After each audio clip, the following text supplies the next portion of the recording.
Глава Ингушетии принял участие в совещании в формате видеоконференции по вопросам повышения устойчивости развития экономики. Это не первый акт такой, это на протяжении многих лет. Мы помогаем друг другу. 5 тонн сладкого груза для тех, кто оказался в непростой жизненной ситуации. Гуманитарную поддержку прислал губернатор Ставропольского края. Надо маску хорошо носить, следите за собой, за своим давлением в первую очередь. Карантинные рейды ГИБДД продолжаются. Теперь инспекторы призывают не только не нарушать правила дорожного движения, но и режим самоизоляции. Сейчас, последний вот этот месяц-два, конечно, вызовов очень много.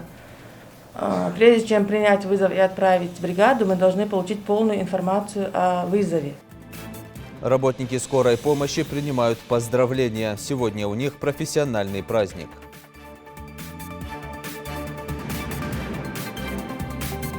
Осталось у нас посеять кукурузу на площади 900 гектаров.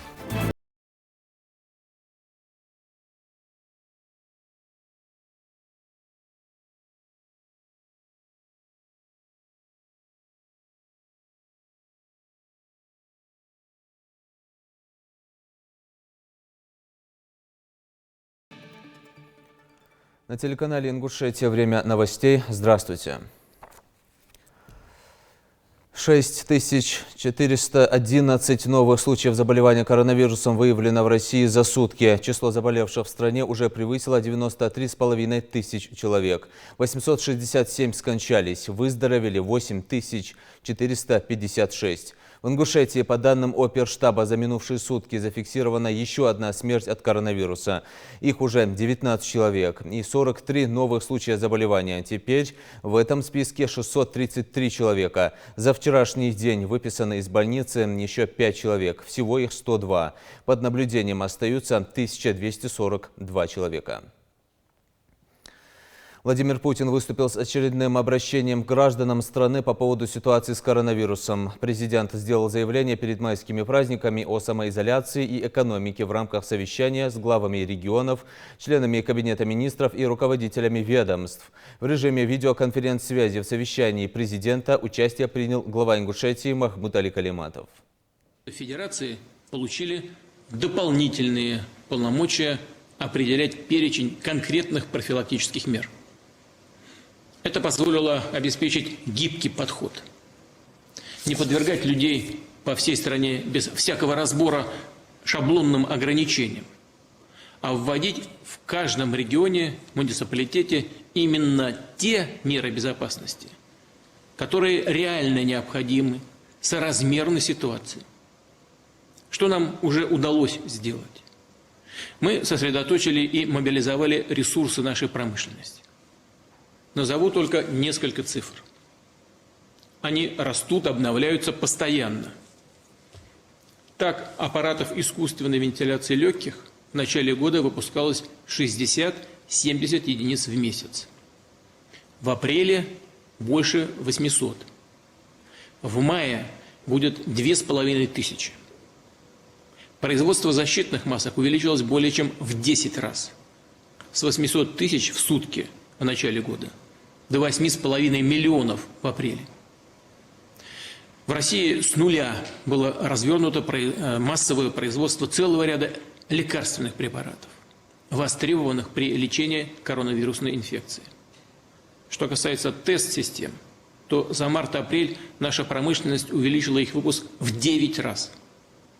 И если на начало марта в России ежедневно проводилось 2500 исследований, позволяющих выявить инфекцию, то сейчас порядка 150 тысяч в день. Рост в 60 раз. И охват тестированием будет постоянно увеличиваться. В мае выпускали в сутки 3000 защитных костюмов для врачей. К концу апреля выходим на уровень 100 тысяч. К середине мая будет свыше 150 тысяч. Да, по сравнению с тем, что было еще совсем недавно, это много. Но по сравнению с тем, что нужно сейчас, все еще мало, недостаточно. готовые комплекты защитных костюмов для врачей, медсестер, медицинского персонала, для тех, кто работает в самой опасной зоне, так называемой красной зоне, распределяются буквально с колес. Даже с учетом принятых мер, ощутимого роста собственного производства и крупных импортных закупок, дефицит по ряду позиций техники, оборудования, расходных материалов сохраняется. Поэтому поручаю правительству, Минпромторгу продолжить и организовать работу так, чтобы ежедневно наращивать производство. Прошу обеспечить жесткий, постоянный контроль за исполнением таких планов. Максимально использовать промышленный потенциал регионов, малого и среднего бизнеса. Далее. Нам удалось существенно нарастить запас прочности системы здравоохранения. Напомню, что регионам была поставлена задача к сегодняшнему дню, к 28 апреля, дополнительно развернуть 95 тысяч специализированных коек, оснащенных всем необходимым для лечения коронавирусной инфекции. Информацию по этому вопросу я получаю ежедневно. Знаю, что в целом задача решена в срок.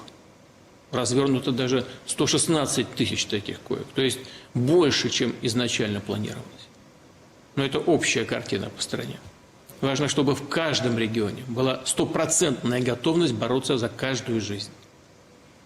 И не должно быть так, что где-то густо, а где-то пусто. Что еще считаю важным подчеркнуть? С эпидемией коронавируса весь мир столкнулся впервые.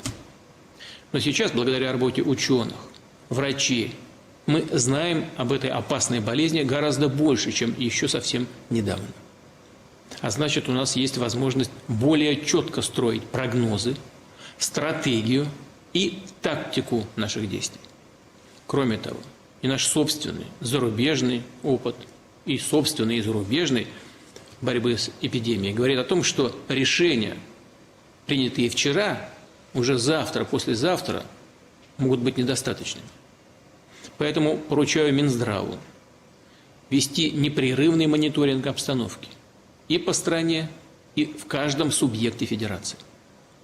Постоянно актуализировать свои планы, учитывая, что ситуация меняется практически каждый день. Повторю, мы обязаны действовать на опережение, так же, как до сих пор. И, если потребуется, незамедлительно принимать меры по дополнительному развертыванию специализированных коек в регионах. Там, где созданного сейчас резерва может в дальнейшем и не хватить. Надо иметь в виду любой сценарий развития событий. И к любому сценарию надо быть готовым. Обращаюсь и к руководителям регионов. Если у вас план по развертыванию специализированных коек выполнен, это совсем не повод остановить работу. Доложить и считать ее завершенной. Пожалуйста, используйте каждую возможность, чтобы нарастить ресурсы. Ресурсы и готовность здравоохранения в регионе, не дожидаясь команды сверху. Что еще принципиально важно сейчас? Наличие специализированных коек – важнейшая задача. Но для успешной борьбы с эпидемией должна эффективно работать именно вся система здравоохранения. Если где-то происходит сбой, если не хватает кадров, специалисты перегружены, не справляются с потоком больных, то в результате страдают люди. Они не получают помощь вовремя, оказываются в больнице уже с тяжелыми осложнениями. Повторю, все должно быть отлажено. Все звенья работать как единый механизм. Участковые терапевты и узкие специалисты, приемные и диагностические отделения, службы скорой помощи. Кстати, знаю, что именно сегодня, 28 апреля, неофициально отмечается День создания скорой помощи в России. Я хочу поздравить врачей, фельдшеров, медицинских сестер и санитаров, водителей экипажей с этим праздником. Поблагодарить вас за столь нужный людям труд. В эти напряженные дни и недели вы демонстрируете мужество, свои лучшие человеческие качества. И думаю, что было бы правильно установить именно в эту дату профессиональный праздник – День работника скорой медицинской помощи. Мы так и сделаем. Очевидно, что основные силы медицины мы направляем сейчас на борьбу с коронавирусом. Но, к сожалению, никто не властен отменить иные опасные болезни – сердечно-сосудистые, онкологические, другие острые и хронические заболевания. Мы не можем бросить таких больных. Просто сказать «потерпите и подождите». Несмотря на сегодняшнюю экстраординарную ситуацию, люди должны получать всю необходимую помощь. Далее. Для того, чтобы поддержать экономику, российские семьи, сохранить занятость и доходы граждан, мы последовательно приняли несколько пакетов мер. Выделили на них во многом беспрецедентные ресурсы. Решения вырабатывались буквально в считанные часы, ложились в основу законопроектов сразу в ходе рабочих совещаний. Также собрана, оперативно должна строиться работа по их реализации. Руководители федеральных ведомств, главы регионов несут за это персональную ответственность. Обращаю внимание, решения будут считаться выполненными только когда люди, многодетные семьи, медицинские работники получат на руки положенные им выплаты, а предприятия на деле воспользуются мерами поддержки. А до тех пор, пока здесь остаются даже единичные, на первый взгляд, частные, казалось бы, проблемы, но люди о них говорят, вопрос с контроля, конечно, сниматься не будет. И, наконец, ключевое, о чем хочу сказать, подводя итоги прошедших недель. Нам удалось затормозить распространение эпидемии. Это результат нашей общей работы, ответственности миллионов граждан страны, которые прислушались к рекомендациям врачей и специалистов, заботятся о своем здоровье и берегут близких, соблюдают предписания органов власти.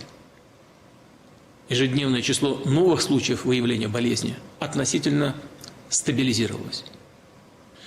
Но это не должно нас успокаивать. Ситуация остается очень сложной. Специалисты, ученые, а мы находимся с ними в постоянном контакте, сверяем наши планы и действия. Говорят о том, что пик еще не пройден. Мы сейчас перед новым, пожалуй, самым напряженным этапом борьбы с эпидемией. Риски заразиться выходят на верхнюю планку. Угроза, смертельная опасность вируса сохраняются. И это может коснуться каждого. И в этой связи о том, что нам вместе еще предстоит сделать, скажу отдельно. От всех нас потребуется предельная собранность, дисциплина и мобилизация. Мы должны добиться, чтобы волна эпидемии схлынула, пошла, наконец, на спад, что даст нам возможность в дальнейшем шаг за шагом аккуратно снимать ограничения. Возвращаться к нормальному ритму жизни, по которому, конечно, мы все просто соскучились. Все этого ждут. Но чем строже мы, все граждане России, будем сейчас соблюдать необходимые требования, следовать правилам самоизоляции и карантина, тем быстрее это все пройдет. Конечно, хочется, чтобы вынужденные неудобства поскорее закончились. Но, повторю, полагаться на то, что угроза якобы снизилась и теперь точно обойдет нас стороной, было бы беспечно. Даже опасно. В этой связи мною приняты следующие решения. Первое. Впереди у нас череда больших майских праздников, а между ними рабочие дни 6, 7 и 8 мая. Мы знаем, что и в обычной-то ситуации многие бы не работали, брали отгулы или отпуска. А сейчас тем более нельзя рисковать. Поэтому считаю правильным объявить эти 3 дня нерабочими, с сохранением заработной платы. Таким образом, с учетом всех майских праздников, период нерабочих дней продлится до 11 мая включительно. Но обращаю ваше внимание, при строгом соблюдении профилактических мер, принятых сейчас в регионах. Второе. Главы субъектов федерации сохранят дополнительные полномочия. В предстоящие дни прошу всех вас быть на рабочих местах. Вновь обращаю ваше внимание. уважаемые коллеги, нужно действовать выверенно, соразмерно уровню угроз и реальной ситуации в территориях. Категорически нельзя принимать решения на эмоциях или под копирку. То, что оправдано, обосновано в одних регионах, в других, напротив, может лишь навредить. И в этой связи третье. Мы понимаем, что ситуация в регионах складывается по-разному. Кто-то столкнулся с эпидемией раньше, в числе первых, где-то угроза проявила себя позднее. Вход в режим ограничения, сам набор профилактических мер также разные. Мы обязаны учитывать всю сложность, многомерность этих процессов. Равно как и то, что когда в целом по стране пик эпидемии будет преодолен, в отдельных регионах ситуация может оставаться напряженной. Угроза не исчезнет везде и сразу. А значит, говорить о какой-то одномоментной отмене ограничений нельзя. Просто недопустимо. Мы должны быть готовы к тому, что впереди сложный и трудный путь, на котором нужно предусмотреть все риски, проявить здравый смысл, ответственность и выдержку, чтобы нас не отбросило назад, чтобы не растерять все то, чего мы такими усилиями добились за последние недели.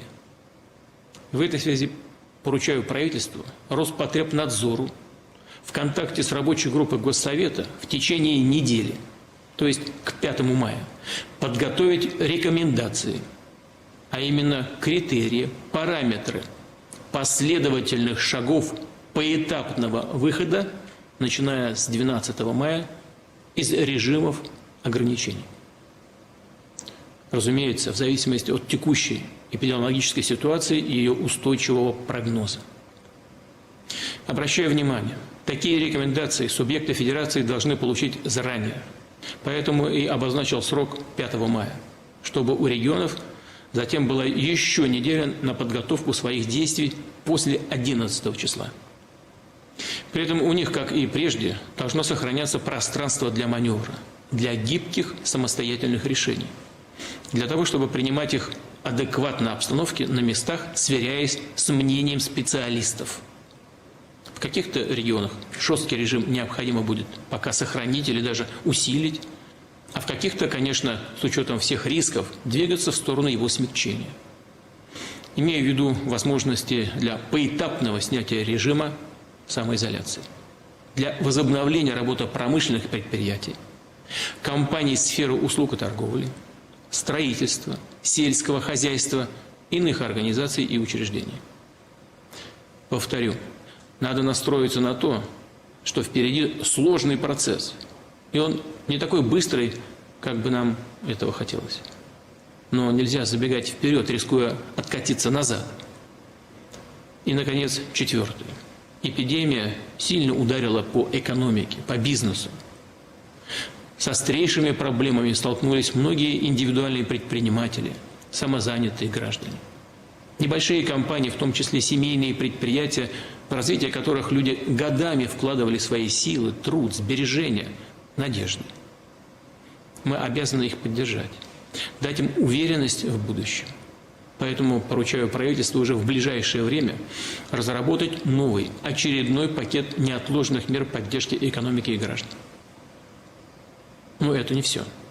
Прошу правительство совместно с регионами и бизнесом начать подготовку на перспективу масштабного общенационального плана действий по нормализации деловой жизни, по восстановлению занятости, доходов граждан и роста экономики. Надо приступить к такой работе, не откладывая. Уже сейчас готовить необходимые решения и консолидировать под них нужные ресурсы, чтобы мы могли развернуть такую программу на полную мощность, согласованно, синхронно с поэтапным выходом из эпидемиологической обстановки и связанных с нею ограничений. Обращаю внимание, стратегическая задача такого общенационального плана действий не только стабилизировать ситуацию, но и обеспечить долгосрочные структурные изменения в российской экономике с учетом той новой реальности, которая сейчас складывается в мире. Глава Ингушетии Махмуд Али Калиматов принял участие в совещании, которое провел первый заместитель председателя правительства России Андрей Белоусов. В ходе заседания, прошедшем в формате видеоконференции, были рассмотрены и обсуждены вопросы повышения устойчивости развития российской экономики. Напомню, в начале апреля на региональном уровне был разработан план первоочередных мероприятий по обеспечению социальной стабильности и устойчивого развития экономики республики в условиях распространения новой коронавирусной инфекции. Он, в числе прочего, включает в себя перечень мер поддержки предпринимателей, налоговые каникулы, увеличение закупок у субъектов малого и среднего предпринимательства, расширение эквайринга и многое другое. Ранее Кабмином республики был определен расширенный перечень предприятий, которым ввиду существенного влияния на занятость населения разрешено работать в период самоизоляции. 5 тонн сладкого груза для тех, кто оказался в непростой жизненной ситуации в условиях самоизоляции. Такую гуманитарную поддержку Ингушетии прислал губернатор Ставропольского края Владимир Владимиров. Руководство региона приняло решение направить эту помощь в школы-интернаты республики и другие социальные учреждения. Контроль за распределением груза будет осуществлять зампредседателя правительства республики Марем Амриева. Мы выражаем благодарность руководству Ставропольского края. Я думаю, что так поступают соседи, которые оказались в сложной ситуации. Но это не первый акт такой, это на протяжении многих лет. Мы помогаем друг другу, и поэтому мы сегодня с благодарностью принимаем от Ставропольского края этот дар. Пожилые люди и инвалиды, именно они больше остальных находятся в группе риска. В период пандемии их всячески пытаются поддержать волонтеры со всей республики. А для единороссов и добровольцев волонтерского центра партии наступивший месяц Уразы стал двойным поводом оказать помощь жителям. Так, в Малгобеке одиноким пожилым инвалидам и нуждающимся семьям раздали наборы с продуктами первой необходимости. Мы сегодня силами депутата парламента, городского совета, Единой России, администрации города Малгобек решили оказать помощь. И вот я думаю, что это вполне благородное дело. Надеемся, что это все со временем пройдет, эта болезнь, и мы не будем вот так беспокоиться об этом. Продуктовые наборы получили около 30 человек. Они ранее обратились в волонтерский центр. В условиях режима самоизоляции добровольцы центра продолжают помогать пожилым людям, инвалидам и малоимущим семьям. Доставляют продукты питания, лекарства и средства защиты. Волонтеры принимают звонки от жителей республики ежедневно и работают без выходных. Самоизоляция как самый действенный способ не заболеть. В целях сдерживания распространения коронавирусной инфекции в республике предприняты необходимые меры. Стоит переждать этот период времени ради всеобщей безопасности. Об этом жителям напоминают ежедневно. Не нарушать режим самоизоляции призывают и сотрудники ГИБДД. По дорогам региона ездят специальные патрули. Профилактическая работа будет проходить вплоть до снятия ограничений.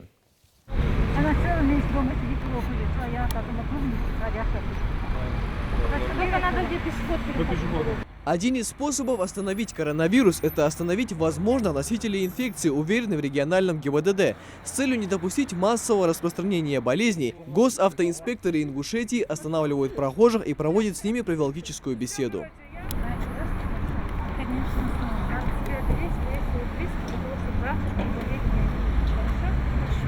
Несмотря на уже давно объявленный карантин, людей на улице стало, если не больше, то как минимум столько же, как и до карантина. Возле подъездов многоквартирных домов часто можно встретить пожилых бабушек, которые просто вышли подышать на свежий воздух. Но возникает вопрос, безопасно ли это, тем более, что многие из них без масок. Надо маску хорошо носить, если выходите, ладно? Следите за собой, за своим давлением в первую очередь. Вы как старшее поколение нужны республике, поэтому вас надо беречь, хорошо? Во дворе многоквартирных домов блюстители порядка наткнулись на играющих ребятишек. Как говорится, погода позволяет, почему бы не выйти и поиграть с друзьями. Но безопасность превыше всего, поэтому лучше разойтись по домам и дождаться более благоприятного периода для развлечений. Профилактика, надо же беречь детей, они же первые у нас, кто попадает в риск. Надо идти домой, хорошо? Сотрудники ГИБДД не только ведут с прохожими разъяснительную беседу, но и делают соответствующие предписания нарушителям закона. В отношении лиц, которые нарушают режим самоизоляции, составляется административный протокол по статье 20.6 и 20.6 прим. 1. В соответствии с этим население уже по-другому воспринимает информацию, подаваемую сотрудниками, и уже стараются избежать наказания и берегут себя и своих окружающих. Госавтоинспекторы в который раз призывают жителей выходить из дома только лишь при острой необходимости. Если все-таки пришлось это сделать, то не стоит забывать о мерах предосторожности и средствах индивидуальной защиты. Михаил Тангиев, Асхаб Белакиев, Новости 24. Они круглосуточно дежурят, первыми приходят на помощь больным, а в период пандемии вынуждены носить противочумные костюмы. Их работа стратегически важная. Сегодня день работников скорой помощи. Даже в свой профессиональный праздник они в режиме повышенной готовности. Несколько часов в Сунжинской станции скорой провел Идрис Ижиев. Театр начинается с вешалки, а скорая помощь диспетчерской. Земфира Цуроева работает диспетчером не первый год. Должность ответственная. Именно она принимает звонки от населения. Каждый запрос требует пристального внимания. Самое главное в работе, считает Земфира, это скорость. Ведь иногда от реакции диспетчера зависит исход госпитализации. Нынешний период один из самых сложных на ее памяти. Сейчас, последний вот этот месяц-два, конечно, вызовов очень много. Прежде чем принять вызов и отправить бригаду, мы должны получить полную информацию о вызове.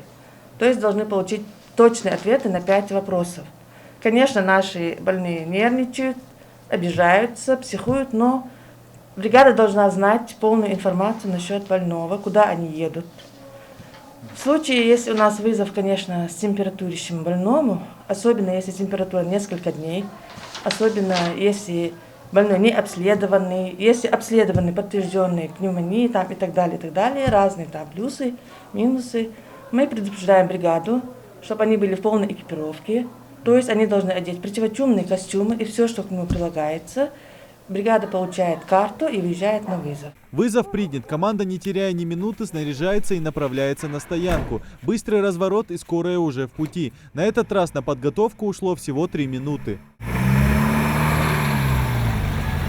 К слову, в распоряжении Сунжинской станции скорой помощи несколько автомобилей, которые отвечают всем требованиям и оборудованы всем необходимым для госпитализации и оказания первой помощи больному. Тут, начиная от трудовой деятельности до реанимации больного.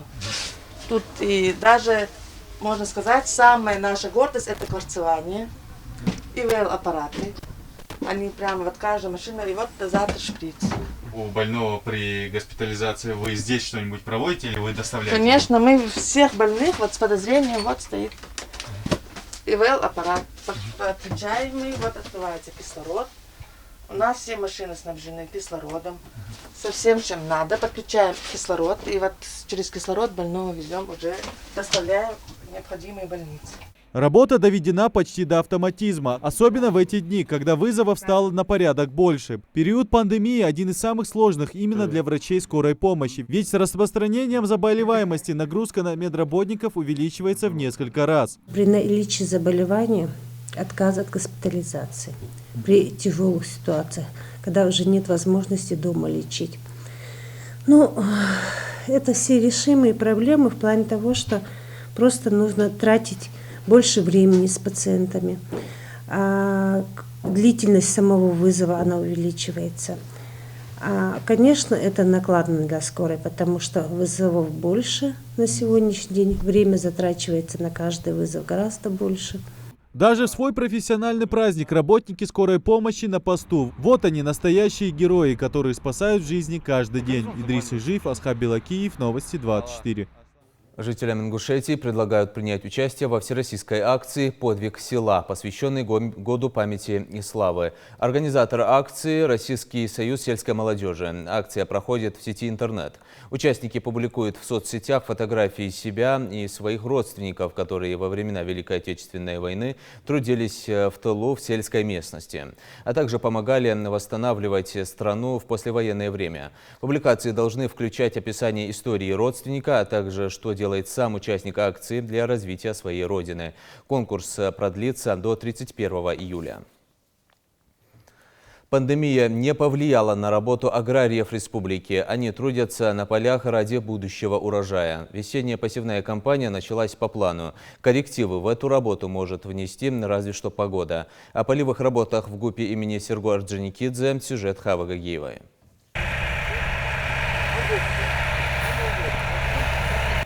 Шум работающей техники как символ начала посевной кампании на полях. С позитивным настроем и прогнозом на хороший урожай приступили к работе ГУП имени Серго Орджоникидзе. В этом году под посадку пшеницы здесь отвели 500 гектаров из 1300 имеющихся. Где-то около 350 гектаров мы уже обработали. Вот осталось у нас посеять кукурузу на площади 900 гектаров. Кукуруза завезенная, качество семена. Одной только кукурузы в этом году планируют засеять около 900 гектаров. Благодаря договору с Минсельхозом зерна закупают в соседнем регионе. Предварительно подготовленные посевы, что облегчает работу аграриям. Министерство удобрения, химикаты, семена жденет, прямую поставку договор заключить для этого. Это божится для улук. Это гурама расчетить. Гурама расчетить, хант требовал хабишел финансово, то они выгодно хадер. Залог хорошего урожая – ингушская плодородная земля. Но одной только почвы нельзя обойтись, считает Хусейн Албагачиев. Первым делом ее нужно подготовить для следующих посевов, очистить от сорных трав и спахать. Расслабляться времени нет, но не стоит забывать и об удобрениях. Нужно заблаговременно обезопасить будущий урожай. Еры удобрение, хасхайн азофос кяхже. Уаха еры насиду хальгиш. Уж хальга ашмияхти, хальга ашут уже 20-22 килограмм на гектар. Так, еры добавляют до уаха, усланга добавляют до 100 килограмм на гектар удобрение ают дачут. Так, цена голда хальгиш санису удобрений. Сюда же супат питер держи, а то цого да результат хаху. Аграрии признаются, коронавирус хоть и выбил из колеи работу многих предприятий, однако это не повод расслабляться. Если упустить благоприятную погоду, то весь труд будет просто напрасен. А ведь это очень кропотливая работа. Буквально по зернышку закладывается урожай в почву. У нас коллектив небольшой, как-то ограничимся вот на расстоянии, все это держимся вот так вот, где-то вот и немножко безопасность надо соблюдать. Посевная в ГУПе началась относительно недавно, поэтому прогнозировать какие-либо результаты пока рано. Однако аграрии уверены, при соблюдении всех правил посадки и ухода за культурами можно и в этом году рассчитывать на хороший урожай. Хава Гагиева, Магомед Белакиев, Новости 24. И на этом наш выпуск завершен. Оставайтесь дома и на канале Ингушетия.